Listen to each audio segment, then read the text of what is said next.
This video is sponsored by Surfshark VPN. You guys watching this video are just like me, and that's why I like you guys. But we're both into the UFC and football. But have you ever noticed that sometimes you see a highlight reel, like you see a crazy knockout, and the video is posted by the UFC, but for some reason the content is just not available in your country? Because same with football. Oh man, this guy right here just scored the craziest goal of the century apparently, but I can't see it on Twitter, on X, and maybe I Google a movie that I want to watch and Google tells me it's on Netflix, but it's not on Netflix in my country. Bummer. Until now, this is where Surfshark VPN comes into the picture. Surfshark is a VPN that keeps your identity safe from hackers and big companies by encrypting all of your internet information at the click of a button. One of the biggest pluses to that is being able to change your IP address. I can watch Netflix in India, my guy. Netflix, BBC iPlayer, YouTube videos, all of that internet content that was unavailable to you is now available, baby. I'll give you another one. You ever been at the gym, at an airport, coffee shop, and you've signed into their Wi-Fi, their free and open public Wi-Fi? You just feel so exposed. I know I do. Let Surfshark VPN be your clothing when using public networks and sometimes even your own private networks. All kinds of hackers and large companies may want to track your information, your activity, and even steal your data. But thanks to Surfshark, at the simplest click of a button, this feat is made pretty much virtually impossible. Just click, encrypt, and don't even think about it anymore. It's literally that simple.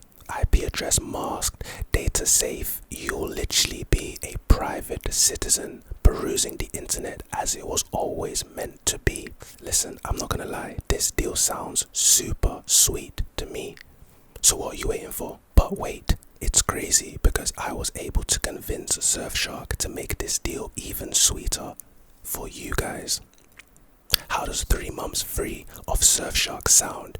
Sweeter, right? All you guys need to do is enter the promo code Roscoe at surfshark.deals/Roscoe and get 3 months of free Surfshark surfing. The link is in the description and in the pinned comments. Surfshark also offers a 30-day money-back guarantee, so try it, and if it's not for you, no risk, no harm, no foul. Shout out Surfshark for sponsoring this video.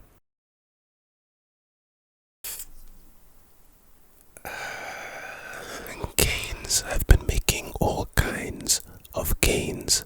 The first thing I want to talk about in this whispered ramble video is actually someone who's been a huge part of pretty much all of our lives. I'm pretty sure that you watching this, especially me, have been influenced by this great and wonderful man, and we lost him the other day. Akira Toriyama, RIP to him, rest in powerful peace to him, because Dragon Ball Z is literally one of the most iconic shows, programs, animes, mangas ever made. Dragon Ball Z, Dragon Ball GT, even though that's fan made. Dragon Ball Z Kai, I watched that. I know some people don't like Kai, but I think the Kai dub was pretty good. Dragon Ball Z was just so influential. Then you talk about the games, you talk about the movies, the villains, Lord Frieza, Perfect Cell, Majin Buu. Like, the influence is so crazy.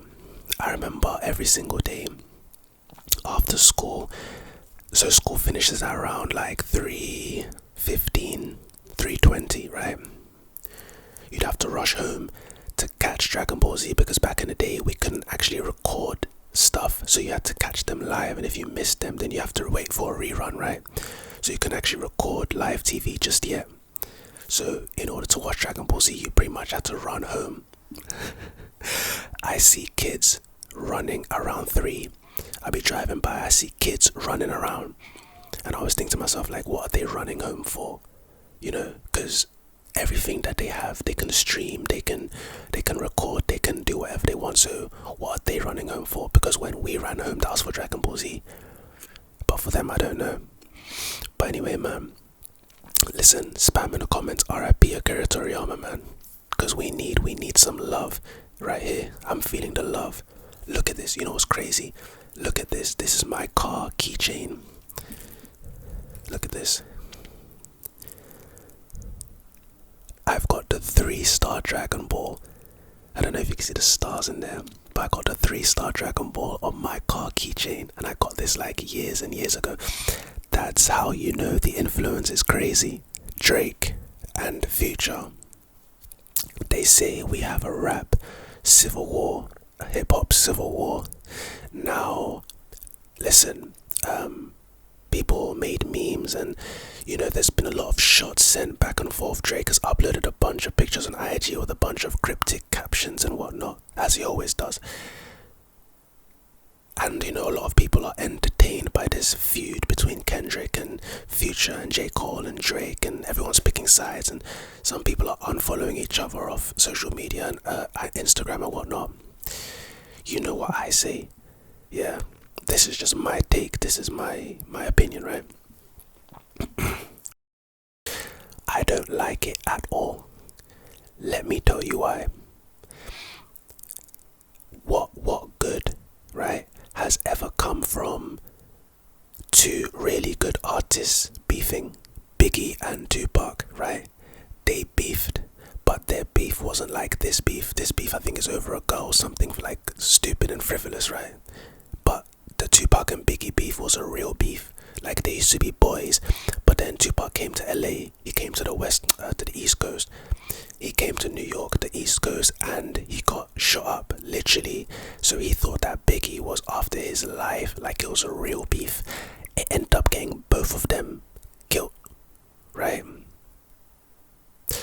People would have loved to see Biggie and Tupac make music together. I think there's that one iconic freestyle that they did, and people have watched that video over like 20 million times. So people love to see it, right? But, okay, so in terms of their beef, what is the main thing that came out of that beef? The main thing that everyone remembers? One song, Hit 'Em Up by Tupac, and it's literally 1 or 2 lines in a song. That's why you mother West Side Bad Boy Killers, F your B, and the clique you claim to be a player, but your wife. That's literally all we got from the beef. Instead of getting like these gems, these really good music, these really good songs, instead of getting those, we got like this one thing. Every single time Drake and Future have come together on a track, it's been magic. Their entire tape, What a Time to Be Alive, is, I kid you not, classics. Every single song. I remember the first day it dropped, I was in 6th form, which is, I don't know what you'd call it in America. I think it's technically high school, like senior year of high school. So it was when I was 16 to 17, right? And it dropped then, and I remember the first day in 6th form it dropped. It was like game changing. Everyone was singing the lyrics, and these songs just dropped. I remember Plastic Bag. You walk around campus and everyone's like singing, go ahead and pick up all the cash. I remember it. This was so iconic. Jump Man, Change Locations, Scholarships, Dirty Dance, Diamonds Dancing. Bro, like, classics. And then even outside of that album, Used to This, Where You At? Bro, they've made so many gems, so many bangers. So my question is, what would be the benefit of us seeing them beef? Because that just means that we can't get any bangers from them again. And if we're hip-hop fans, if we're music fans, which we claim to be, I definitely am for sure, why would I be excited to see them not make music no more? I like Chris Brown's music and I like Drake's music. Chris Brown and Drake were beefing for so long, bruh. What came out of it? Nothing. Only stories are Drake and Chris Brown were in the same club. Drake sent over a bottle, or Chris Brown sent over a bottle, and then someone sent it back saying, I'm effing the love of your life. And that was Rihanna at the time. And then there's a big scuffle and everyone gets beaten up and whoa. And then Tony Parker from the San Antonio Spurs at the time, he injures his eye. That's the only thing we got from that, nothing else. But what do we get when they stopped beefing? No guidance. The song of the summer, 2018, 19? The song of that summer. That's what we want. I don't want to see these guys beef, bruh. I'd rather see everyone that's beefing right now. I'd rather see a collaborative tape done by all of them. What is the benefit to me seeing them beef? I'm not a child, bruh. I don't care for Drake's captions talking about he's sending subliminals and shots. When I see the caption, I'm not like, oh yeah, oh my days, he's talking about Kendrick. He must be talking about Kendrick here. Yo, oh my days, look at that. He must be talking about Future. This is crazy. I need to hear music, my guy. I want to hear bangers from you and him together, collaborative. I listen to people, right? I listen to a lot of Detroit rap. That's pretty much my number one genre on YouTube, on Spotify, right? The people that I listen to, so I listen to both sides, and they're beefing each other. And I'm always like, yo, you guys are so good. You guys are so talented, yeah? And you guys cannot make music ever. That shit irritates my soul. Bruh, P. Diddy is, I've heard that P. Diddy's the devil. Literally the devil. P. Diddy is going to be arrested, surely. Like, people said that Surviving Diddy, like the Netflix documentary's coming out, and I thought it was funny, I thought it was a joke, but I think it's actually dead serious. Like, eventually there's going to be a Surviving Diddy documentary that's going to come out. This guy, P. Diddy, yeah, just like R. Kelly, he made great music. Coming Home, I don't know how many times I listened to Coming Home, because in 2000 and I can't remember what year it was, but I was in year 8, 9. I used to watch this one Derrick Rose video, and Coming Home was the song playing in the video. It's probably still on YouTube right now, so you can find it if you want. Like, just type in Coming Home Derrick Rose, and it's this like amazing video that someone made. And so I've heard that song so many times, one of my favorite songs. The message of the song is so good, all of that. Very similar to R. Kelly. R. Kelly made music that when I was a kid, we'd walk into assembly listening to that R. Kelly shit. And now, both of them, I can't even listen to their music no more. These guys are monsters, bruh. I think R. Kelly got, 25 years? Diddy might get like 100, bruh. Diddy, like, if Diddy is arrested and indicted, and they saw some stuff at his house and his car and all the things they got warrants to search. Diddy might go on trial, and boy, we don't know what skeletons this guy has in his closet, right? But all we know is the skeletons that we see on the floor. There's so many. So in the closet, like, you might literally open up that closet and it might be a whole avalanche of skeletons, bruh. Hey, shout out 50 Cent. Like, 50 Cent's one of the funniest niggas in the world. Like, 50 Cent, if you are his op, if you're his enemy, right? 50 Cent is the type of guy to literally sit and wait for your downfall. And as soon as your downfall hits, boy, 50 Cent is the first person there to kick you in the head. And that's a fact. 50 Cent is... Listen, if I ever got shot 9 times and I survived, yeah, 50 Cent is the type of person I'd be. Live life carefree, careless, I don't give a damn. I'm just living my complete, honest, best life. If you get under my skin, you're getting it. And that's how 50 Cent lives his life. Like, the stuff he's dropping on Diddy, it shouldn't be funny, because some of what Diddy's accused of is quite serious, right? But the things that are not so serious, and that the things that 50 Cent is going at, is hilarious. But yeah, Diddy, that's crazy, bro. What was the first thing that came out about Diddy? Was it Cassie's settlement? I can't remember what it was. Maybe Cassie was the second. But then, like, there was more stuff from Diddy's, endeavors, and then it just went down. It was spiraled, and then it went quiet for a time, And then recently it just dropped that the FBI raided his thing. That's crazy. They had like his son and his son's girlfriend like coming out of the house with handcuffs, right?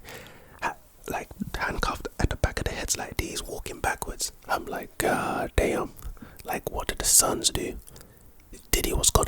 You know, Diddy's a billionaire, right? He's pretty powerful, man. He's pretty well connected. I think for a fact he knew that a raid was coming, because there's no way once the raid happened, he was literally on a flight away from his house. So it's like he anticipated it and he knew that, yeah, I'm not gonna be here for that. That's, I don't know, man. Hey, innocent until proven guilty, but that nigga's guilty, bruh. Francis Ngannou versus Anthony Joshua. Boy, they must have forgot. Baddest man on the planet, hype, bruh. Listen, I like Francis Ngannou. I actually really like Francis. He's from Cameroon. For the longest time, I thought he was Nigerian because he was connected with Izzy and Kamaru, so I thought he was Nigerian, but he's not from Nigeria. That's cool. He's still my African brother in arms, black power. But you got black powered by Anthony Joshua, who is a Nigerian. Shout out Anthony Joshua, bro. They must have forgot. Anthony Joshua is one of the best heavyweight boxers in the world. He fought better heavyweight boxers than him. For example, Alexander Usyk. Alexander Usyk is a better, more complete boxer than AJ, and AJ lost to him twice. That's fair enough. AJ has also lost to Andy Ruiz Jr., who is a great boxer, actually. People underestimate him, and so did AJ. Andy Ruiz Jr. is a great boxer. He has crazy hands. Like, if you see his pad work, you know that this guy has hands. He also has a chin as well. So that was a bad matchup for AJ, especially AJ coming in, underestimating him, right? In the second fight, he didn't underestimate him, and then he beat him comfortably over 12 rounds. It wasn't a knockout, so people were mad. I get it. But in terms of the essence of boxing, he beat him straight up, right? But, boy, like, the disrespect AJ has gotten since he lost to Andy Ruiz, since he lost twice to Alexander Usyk, that ring outburst was not a good look. That was dead. I hated that for AJ, right? But the disrespect he's gotten, I'm like, so I know Francis Ngannou. I've watched all of his UFC fights. Everyone knows I'm a big fan of UFC. We'll get onto UFC in a minute, to be fair. But I'm like, so I've watched all of Francis's fights, and the biggest selling point for this fight was Francis, basically, he can hit really hard. So he can hit as powerful as a truck going at like 50 miles per hour, 40 miles per hour, something like that. The force of his punch, right? And then obviously what he did to Tyson Fury, not much, but he did drop him, and that was legit. Tyson Fury completely, that matchup was not good for Tyson Fury, which is why I'm so intrigued to see Tyson versus AJ. Because I think, anyway, we'll get onto that maybe. But Tyson was dropped by Francis, and I was like, okay, the way Francis is boxing, okay, I'm literally watching his style with my eyes, and I'm like, Tyson Fury is making him look better than he is. Like, again, I like Francis, but I'm like, this is not good boxing fundamentals. Someone who can actually box would literally take this guy's head completely off.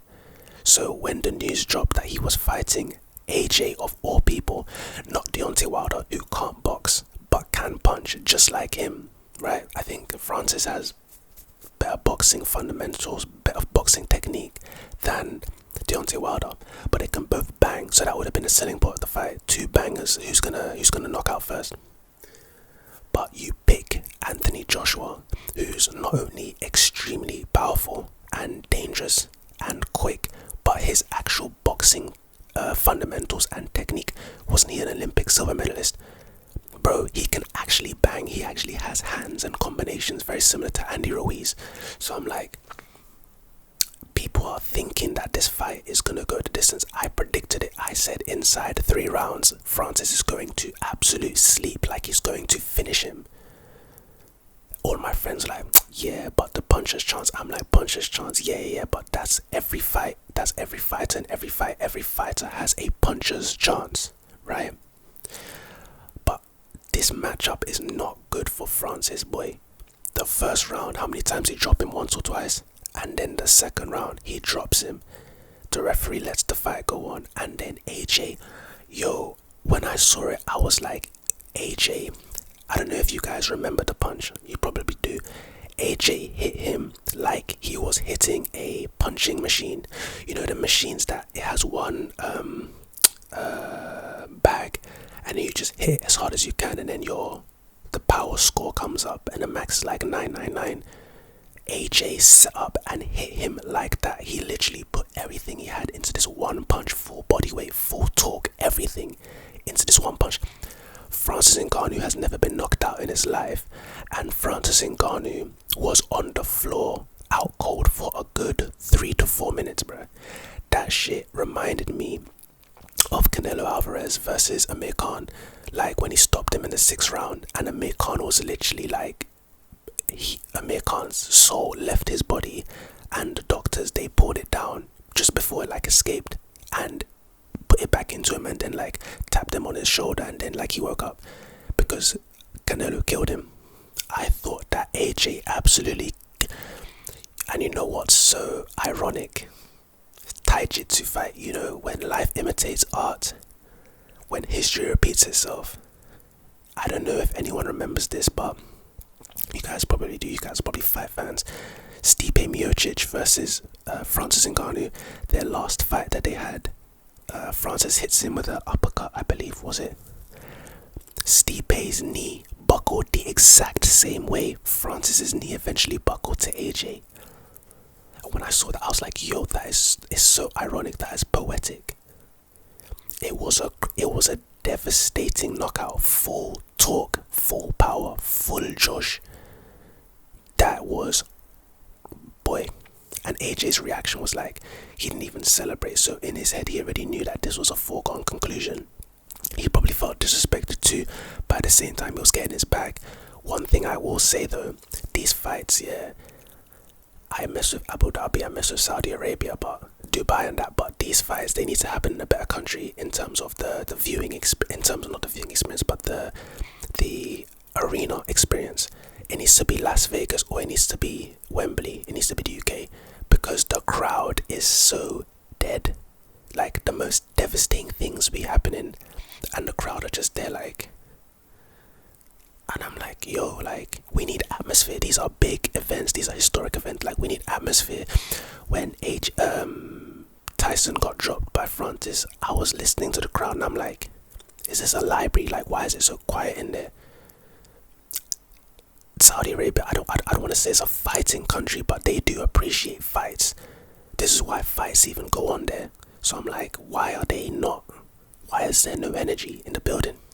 It's crazy. These fights need to happen in London or Las Vegas or MGM. There needs to be an arena where the people understand the gravity of these situations, bruh. I ain't seen you guys in a minute. So UFC 298 and then 299. So 298. Ilia Topuria is a bad guy. He's a bad man, bruh. What he did to Alex Volkanovski was, yo, not just what he did was crazy, but it's the fact that he predicted this. He was so confident, right? He changed his Instagram bio to, let's say he was like 16-0 before the fight. He changed it before the fight to 17-0. And then he put in his bio undefeated. He put that in his bio before the fight, so he already knew he was gonna win. He put in his bio UFC featherweight champion before the fight. He was making a Netflix documentary about his victory before the fight. Talk about confidence, but we're not even talking about confidence. That's a different amount of confidence. Do you know why? Because Alexander Volkanovski is literally the GOAT, bro. We're not talking about, yeah, he did all of this, but he did it against like some bum, some chump. He did it against the featherweight GOAT. He's better than Holloway. He's the GOAT. There's no one in that division that's messing with him. He cleaned out the division. He beat Holloway like 4 times. He whooped Yair Rodriguez. He whooped Korean Zombie. Bro, everyone, no one in that division can mess with him. That was his division. He went up to fight Islam. He lost the first time, came back, whooped Yaya Rodriguez, and Yaya Rodriguez just got a hefty win over, was it, that white guy, what's his name? His name's literally right in my head, but I can't pronounce it. I can't say it. Whatever. He whoops him, but then Yaya Rodriguez gets the interim belt, and then, what was it, 2 or 3 rounds, Volk just absolutely crushes him, and I'm like, yeah. Volk then goes up to fight Islam, and then he gets, that knockout was crazy. After the fight, Volk comes out and says like, yo, I wasn't training, I was drinking, I only took the fight so I can stop drinking, and hopefully he can, and then he gets starched, he gets finished with that high kick. Then he comes back to try to defend his belt against Ilya, and then what was it, a crushing right hand. Oh my god, he absolutely finished him, bro. And it's crazy, like his star power, he has Spain, bro. He went to the Bernabeu, he went to a Real Madrid game with the belt before the game. Bro, it's crazy. He has Spain and the country of Georgia behind him. He's like Apollo Creed. He's like Rocky out there, showing the belt. He's like the people's champion. Is crazy, his star power. But that fight was crazy, bro. So impressive. He's a bad guy. I think in terms of 298, that was it. Robert Whittaker fought Paulo Costa. Whittaker's about to fight Chimaev. What a banger. Robert Whittaker, salute, bro. I don't know if you're not watching this video, I know you're not, but salute to you, bro. Because all you fight is bad asses. You fought Izzy, you fought Paulo Costa, and even though he's been beaten by Izzy and he hasn't won a fight since Marvin Vettori, he lost. Whittaker, he lost, but Paulo Costa is still the Terminator. People don't want to fight him in the middleweight division, right? You fought him, you fought Cannonier, you fought Darren Till, you fought DDP, like he's fought, all he fights is badasses, and now he's gonna fight Chimaev, the next boogeyman. He's the real deal. I love Izzy, and Izzy's the real champion in my opinion, right? Shout out to Sean Strickland, whatever. You're not the real champion, you didn't even defend your belt once, get the fuck out of here. But there's something about Whittaker, man. That guy is like, it's very similar to Kobe.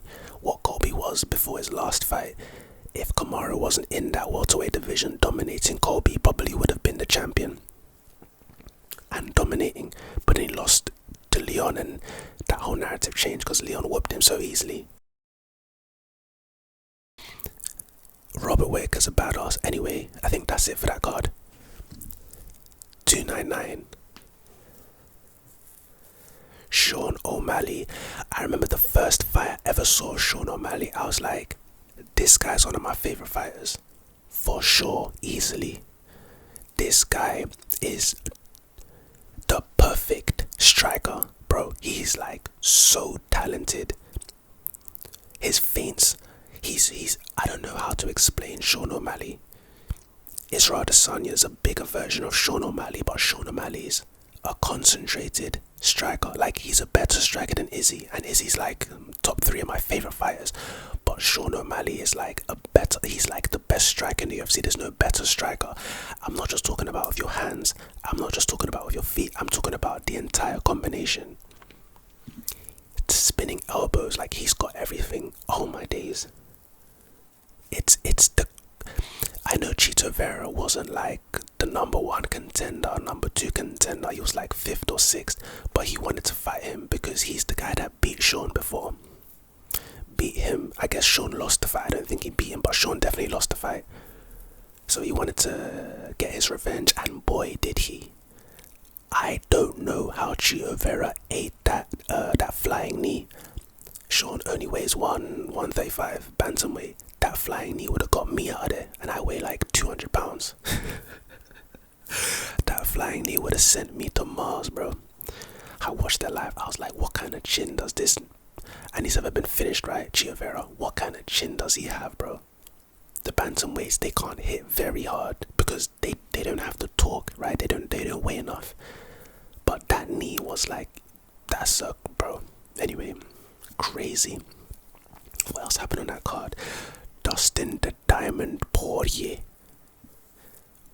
title run. Hey, there's a title charge. I like Gaethje, but Dustin Poirier title charge. Charles Oliveira title charge. Dustin Poirier finishes this guy. He came in the underdog. What a disrespect to the former champion. Was he interim champion? Former champion. Disrespect. Was he the champion? I'm pretty sure Dustin's been champ. What a disrespect. The underdog. And the guy he fought is a good fighter. I should have put money on it because when I saw he was the underdog, I was like, yeah, you can't root against Dustin though. I was thinking to myself, like, you can't root against Dustin. Something magical could happen here. And boy, it did. He tried to go for that guillotine like 3, 4, 5 times. His corner said, don't go for the guillotine, don't go for the guillotine. He said, I'm gonna go for the guillotine one more time and then this guy's going to sleep. He went for it one more time, he missed it, he got back to his feet, right hand, boom, finished him. Beautiful. What else? Michael Venom Page is here to stay. He's in the UFC, baby. What a performance. Kevin Holland was so frustrated after that fight. What a performance. He came out to the Undertaker entrance, kind of like Izzy did in UFC 2, I want to say 81 or something like that. He came out the Undertaker theme. He came out dancing. Bro, he was a vibe, man. And when you want to talk about strikers, his style, that karate style, very similar to Wonderboy. His technique and his striking is so good as well. He came with everything. He came with the spinning elbows like John Jones. He came with the flying knees. He came with the uppercuts. He came with the hooks. It was a perfect watch. That fight was the perfect fight to enter the UFC. Big Mouth versus Michael Venom Page. And it would have been a shame if, and I like Kevin Holland, but it would have been a shame if he won, because Michael Venom Page, the hype train would have died immediately. Do you see what I'm saying? So you kind of needed him to lose, and that fight was a tough first fight. Because Kevin Holland, we all know Kevin Holland, right? He can bang with anyone except Hamza Chimaev. But yo, he absolutely dominated the fight. I don't think he lost a round. No, I don't think he did. And his signature thing, the whole the slit throat, and then bro, that is so wavy to me, bro. And then in the weigh-ins, like Kevin Holland tried to do the whole, that was cool too. But then obviously when you saw what happened in the fight, like but boy, like that division, actually, what's the best division in the UFC? Let me know in the comments if you've made it this far into the video. But that division now, the welterweight division, so interesting, man. Gilbert Burns lost to Jack. Was he subbed? I think he was. No, he was stopped. Yeah, he was stopped. TKO. Gilbert Burns is my guy too. That's peak. That's crazy. Boy, is that the UFC done? Because that's a lot of talking on the UFC. Yeah, I'm gonna just run through the rest. So the 3 topics I have left are Ryan Garcia. Shout out Ryan Garcia, man. He's clearly going through some stuff. Godspeed in his recovery, because the mental stuff is crazy. I see the way he acts in the presses, the way he talks, the way his voice sounds, and I'm like, this is not even the same Ryan that was, you know, in the presses before the Tank fight and before his last fight. Talk less of like, this has always been Ryan. This is not Ryan. I don't know. He's clearly going through some stuff. That Devin Haney fight, I was excited when it got announced, but at the same time, like 2-3 minutes later, I was like, that's probably not going to even happen. There's something about Ryan Garcia fights. First of all, okay, I don't want to just stick it on Ryan. There's something about big fights. When big fights are announced, they most likely don't happen. It's the one thing that pisses me off about boxing.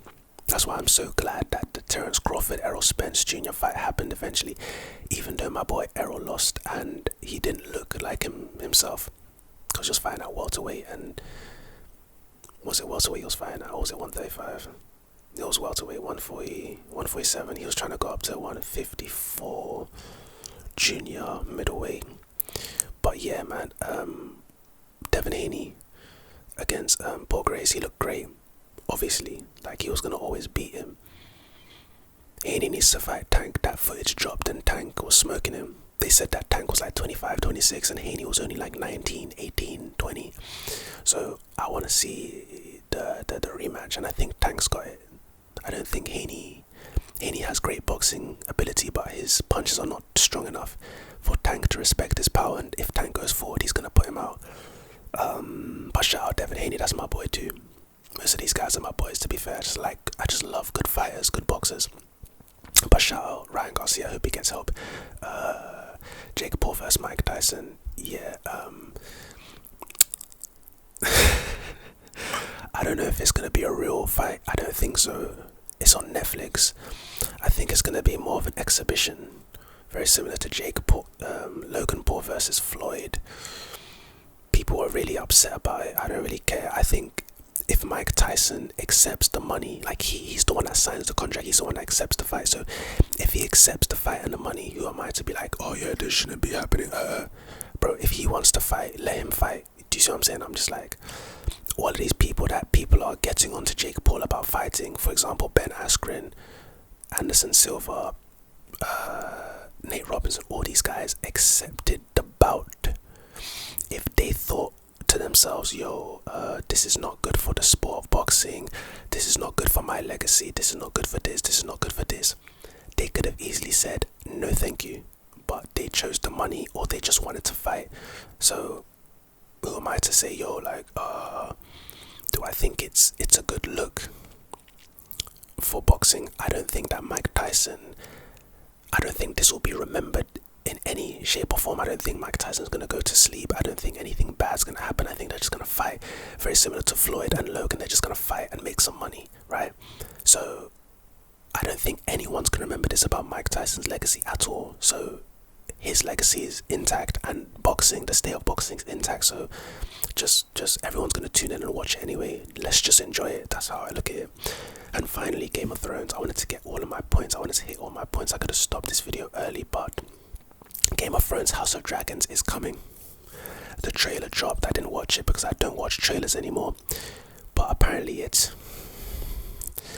I need to rewatch. I'm in the process of rewatching Game of Thrones, and I'm so excited to rewatch House of Dragon because this summer, oh man, those 10 weeks are gonna be like heaven. Lionel Messi came out the other day saying his favorite show ever was Game of Thrones, and he's seen it multiple times. Same, that's why you're the GOAT, Messi, because same, Game of Thrones is like, obviously, when the books finished and the shows had to take over, and those twin brothers, or those brothers, the Dubois brothers, whatever they're called, the people that finished the show and ruined it. But from season 1 to 4 or 1 to 5, the greatest television we've ever seen. The Red Wedding, the Battle of the Bastards, God, the Long Night, even though the episode was a bit, anyway, yeah. I'm excited to rewatch the House of Dragons. I'm excited to rewatch Game of Thrones, to be fair, and then rewatch House of Dragons, and then get into those 10 weeks of summer. Before I go, the weather in the UK is flipping miserable, mate. We are literally in April already, because this is, when you see this, it'll probably be the 31st of March, which is the 1st of April, pretty much. So it's going to be April. Yet, tell me why I went out walking today, because I walk every single day. Tell me why I went out walking and I came home wet, soaked in rain. Why? Because April is very, very, very, very close to May, and May is supposed to be summer. Because March, April, May, that's supposed to be our spring, and then May, June, July, that's supposed to be the 3 months of summer. Because August is autumn, is coming down to autumn, is fall, is falling down, the temperature's falling, the leaves are falling. So unless you're telling me in August and September it's gonna be still hot and sunny, then I don't mind. But I highly doubt that. Anyway, I'm gonna let you guys go. Good night, and I hope you enjoyed this video.